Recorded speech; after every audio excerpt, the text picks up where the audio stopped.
Gray and I going to try some push hand.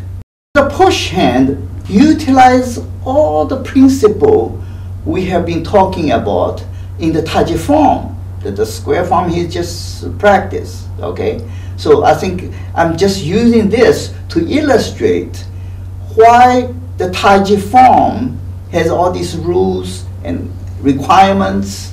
It comes out in the push hand. You can see it.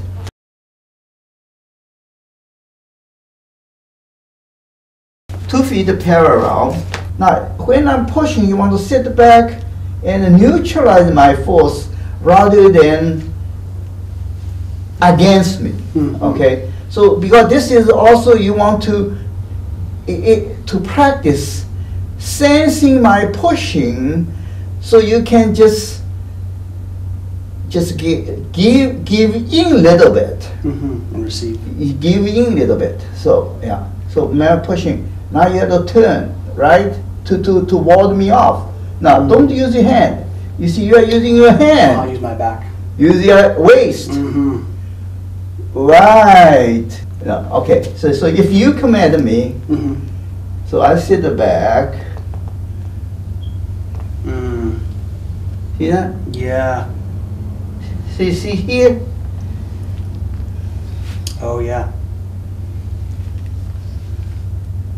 Yes. And you see, if I'm using my hand, if you come at me, I'm using my hand. Now I'm jammed myself. I can't do anything. But here, when you come, I'm still have a lot of room to do. See that? Yes, absolutely. Yeah. This hand come at me, I turn you. This way. Yeah. Oh, I see. Okay. Right. So now you see, that's why we practice this, turning at the waist. So if I'm push forward, now you could start pulling me back. You pull me. This way. Pull me, right. Now in that situation, what you do is you relax your shoulder. When he pull, I relax my, see how much room I can give you? See how much? Yeah. I can give you? I see him turning hip too much, destabilize his structure, weaken the structure. It's just this move. That's what for.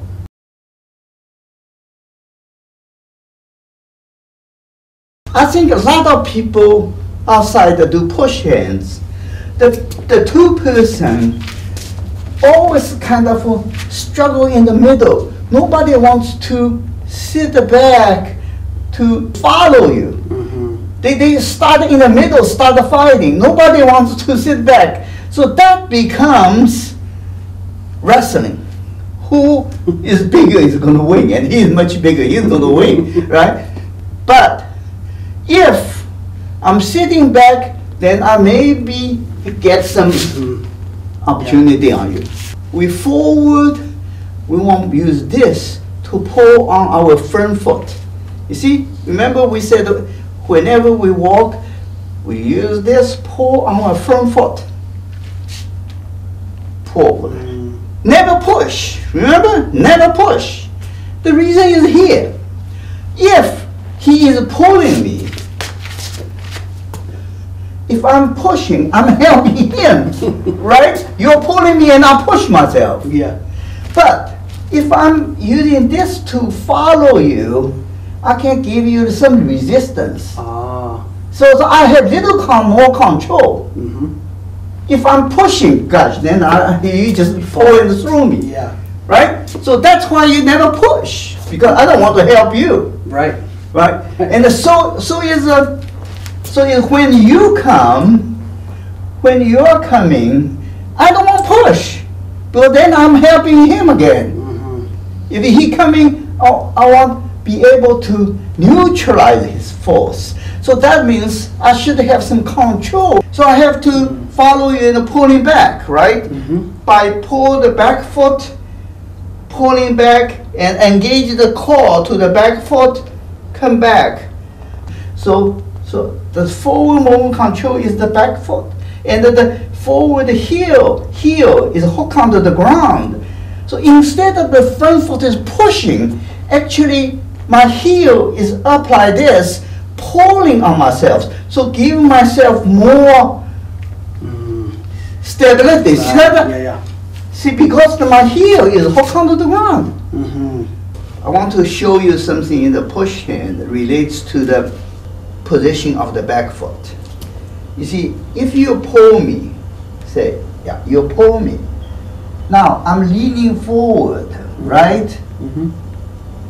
The ability of leaning forward, how much you can lean forward, has to do with the heel. If this heel here lift, you see, Oh yeah, you come forward. will go forward. Mm-hmm. But as I said, when you are leaning forward, your heel has to be firmly on the ground, the back foot heel, right? And you want to feel stretch.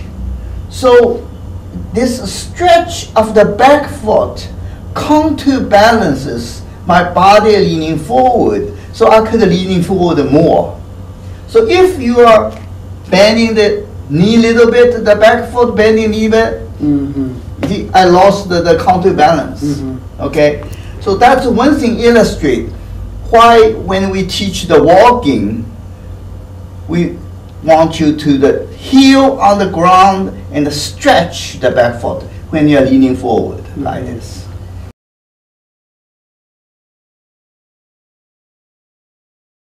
The push hand, as I teach you one thing which is kind of fundamental in the Taijin martial art application is you always in contact with the opponent. Okay. So then I come and you. So then when you come, I keep in contact. When you come, I keep in contact. I don't push you away. I don't want to leave you. Okay. This is the key in Taijin martial art application, different from external martial art. External martial art, you don't want to too close to the opponent, you want to leave him. But here, I always want to stick with you, never let you go. Never let you go. Because the reason is because we know how to fajin. And the fajin is only effective at very short burst, very small displacement. For example, if I'm finding he has some kind of deficiency in the body, I could fajin immediately. Oh yeah. See that? There's no preparation work. Immediate. Yeah, it's quick. Is it quick? Yeah. Or if you're turning hip too much, and here I took this, immediate.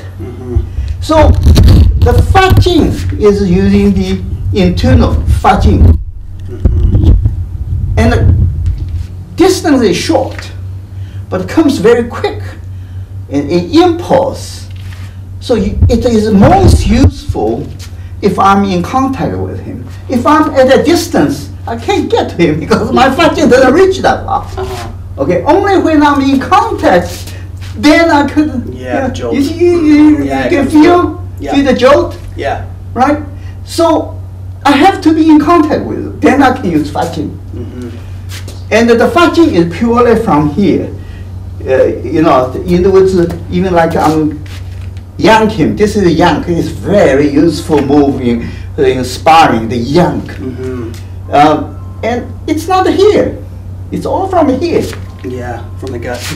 You can feel the thrust, right? So the whole system of Taiji is very tight. They intertwine together. I want to in contact with him because I can do fajin. If I cannot do fajin, then I shouldn't do push hand like this, close to him, because even if I find an opportunity to counterattack, I don't have the time. Because only fajin comes The moment you feel, go. Mm-hmm. That's the only thing possible. If you want to use these are very slow.